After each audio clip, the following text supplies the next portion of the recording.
দুলাভাই চুপ, তোর না কইছি কোনো কথা না কইতে, একদম চুপ করে বসে থাক। মুখ দিয়ে যখন একবার বাইর করছি তখন এই বাড়ি থেকে এই মাইয়ারে তোরে দিয়ে বিয়ে করাই যাবো। মাস্টার সাহেব কি বললেন? আসতেছেন? লোকজন নিয়ে আসতেছেন? হ্যাঁ বললেন তো। অনেকটা সম্বন্ধে আছে।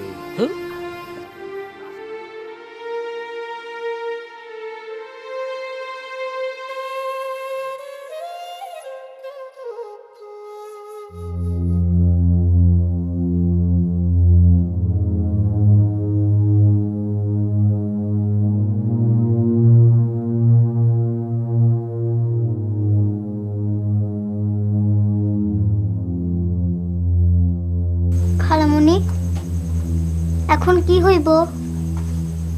জানি না। ওই আঙ্কেলটারে কি পুলিশ এসে ধরে নিয়ে যাইবো? কি জানি।